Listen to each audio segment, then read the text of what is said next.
Pateshwari gold के CEO अनुराग रस्तोगी बने हुए। अनुराग जी नमस्कार, स्वागत है आपका। तो पहले तो भाव को लेकर ही आपकी राय क्या है? मतलब एक्सपेक्ट किया था जनवरी के अंदर ही इतना स्ट्रांग मोमेंटम सोने चांदी दोनों में? हमने तो आपके सारे व्यूअर्स को आपके ही शो पर कई बार पहले ही बताया और जो भाव आज आप टीवी पर दे रहे हैं, ये सारे भाव लगभग हम लोगों के द्वारा पहले ही प्रायोजित किए गए। 1,65,000 रुपए के आसपास का गोल्ड का भाव और 4 लाख रुपए के आसपास के चांदी का भाव मैंने पिछले शो पे भी बताया था। तो ये जो एक्सपेक्टेशन है, ये कहीं पर भी ऐसा नहीं कि अनएक्सपेक्टेड है, ये ऑलरेडी एक्सपेक्टेड थी। और क्योंकि जिस तरीके का मोमेंटम बन रहा था वर्ल्ड वाइड, वो कहीं न कहीं इसी तरफ इशारा कर रहा था कि भाव यहाँ तक जा सकते हैं।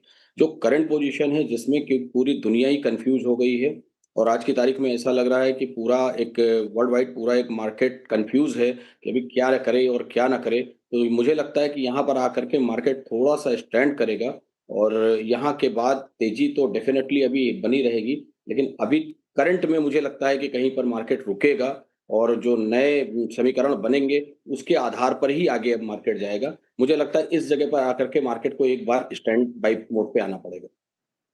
ओके, यानी इन स्तरों पर आकर थोड़ा सा ठहराव आ सकता है। अच्छा, एक चीज और अनुराग जी, यूएस फेड की मीटिंग में क्या एक्सपेक्टेशंस है? तो वो तो ब्रॉडली तमाम एक्सपर्ट्स मानकर चल ही रहे हैं, लेकिन कमेंट्री क्या रहेगी वो बहुत इंपॉर्टेंट रहेगी।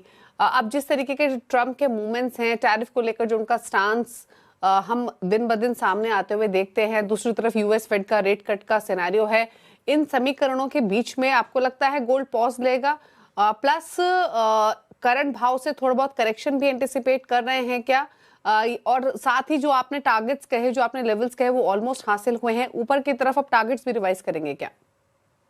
देखिए, ऊपर की तरफ हम जो टारगेट है, वो उस पे हम बाद में बात करते हैं। सबसे पहले आपका जो है देखिए सारा प्रेशर जितने भी चाहे यूएस चाहे फेड की मीटिंग हो, चाहे ब्याज दरों में कटौती की बात चल रही हो या जितनी भी चीज़ें चल रही हो, इन सबका प्रेशर फिलहाल गोल्ड पे ही आने वाला है।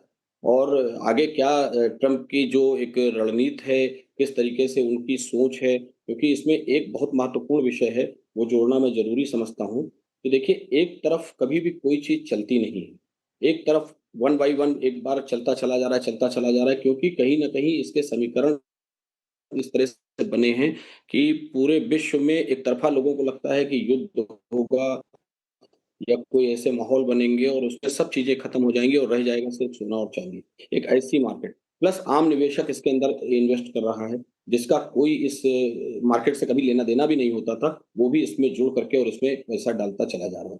इसके कारण से आप देखिए कि day by day, day by day, day by day अब जो वैश्विक समीकरण बन रहे हैं, उसके अंदर जो ट्रम्प की रणनीति है, मुझे ऐसा लगता है कि ट्रम्प भी अब धीरे-धीरे बहुत सी चीज़ों को समझने के लिए प्रयास कर रहे हैं। मुझे पता नहीं क्यों ऐसा लगता है कि उनकी एक ऐसी भी सोच है कि सोना और चांदी बहुत सारे देश डंप कर रहे हैं और डॉलर कहीं न कहीं अपने यहाँ से हटा करके और सोने और चांदी को बहुत ही ज़्यादा मात्रा में, प्रचुर मात्रा में अपने यहाँ स्टॉक कर रहे हैं। तो ये भी उनकी कोई एक रणनीति का हिस्सा हो सकता है। हो सकता है इसमें कर आगे चल के कोई एक बहुत बड़ा कोलैप्स कर जाए और मार्केट को क्योंकि वो भी नहीं चाहेंगे कि इससे दूसरे देशों की अर्थव्यवस्था बहुत स्ट्रॉन्ग हो और बहुत मजबूत हो। तो मुझे ऐसा लगता है लोगों को सावधानी बरतनी चाहिए, जोखिम के समय में थोड़ा-सा भी मुनाफ़ा अगर करना है, थोड़ा बहुत मुनाफ़ा वसूली करके निकल जाना चाहिए। और मुझे लगता है कि जो आपने नए टारगेट्स की बात की, तो नए टारगेट तो देखिए अगर यही कंडीशन रही, तो मैं समझता हूँ कि सोना चांदी तो मैंने 4 लाख बोले ही थी और 4 लाख रुपए के आस-पास हम पहुँच भी गए हैं। तो 4,25,000 रुपए चांदी और 1,85,000 रुपए तक सोना अभी हम जाता हुआ देख सकते हैं। फिजिकल मार्केट में क्या एक्शन है इस रिकॉर्ड तेजी के बाद?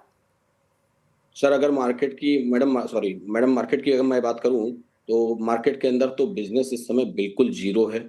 आम जो भी खरीदार हैं बिल्कुल मार्केट से गायब हैं, जबकि शादी-विवाह का सीज़न आ चुका है, हमारे यहाँ लगन स्टार्ट हो चुकी है। बावजूद इसके लोग या तो अपने पुराने गोल्ड को रिसाइकिल करा के काम कर रहे हैं या अपना बजट अगर 50 ग्राम का था तो उसको 10 ग्राम और 15 ग्राम पर लेके अपना किसी तरह से मैनेज कर रहे हैं। तो मार्केट में तो बिल्कुल मोमेंटम नहीं है।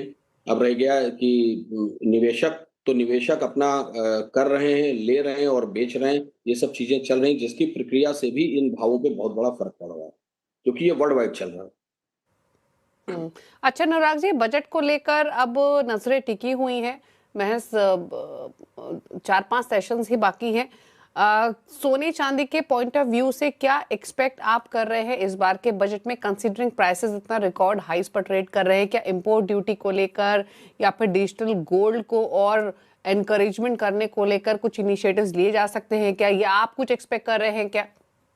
मैडम, सबसे पहले तो हम सरकार से यही उम्मीद करते हैं कि कम से कम इसकी ड्यूटी को घटाया जाए, क्योंकि ऑलरेडी गोल्ड बहुत ही, क्योंकि ये पब्लिक सेक्टर के लिए इम्पोर्टेंट है और आम पब्लिक से जुड़ा हुआ फैसला है। तो अगर इसमें ड्यूटी रिवाइज करते हैं, कम करते हैं, तो इससे आम पब्लिक को बहुत फायदा होने वाला है और थोड़ा सा राहत भी मिलेगी इंडस्ट्री को भी। लेकिन अगर इन केस कोई ऐसी कंडीशन आती है कि वो ड्यूटी में कटौती नहीं कर सकते, कम से कम ड्यूटी को 2% पे ले आना चाहिए, लेकिन अगर नहीं कर सकते, तो कम से कम इसके अंदर कोई अन्य छेड़छाड़ ना करके बढ़ाने का प्रयास ना करें। क्योंकि ये हमारी इंडस्ट्री के लिए और हमारी पब्लिक सेक्टर दोनों के लिए घातक होगा। तो या तो इसके अंदर कटौती करें, 2% पर ले आएँ, या इसके अंदर कोई रिवाइज़ ना करें, एक्स्ट्रा कोई रिवाइज़ ना करें। और डिजिटल गोल्ड की तरफ मार्केट बहुत तेज़ी से चल रहा है। उसके अंदर आम व्यक्ति को बहुत आसानी है, क्योंकि वो उसी कंप्यूटर पे ही अपने यहाँ घर बैठे-बैठे गोल्ड परचेज़ करता है, उसी पे सेल कर लेता है।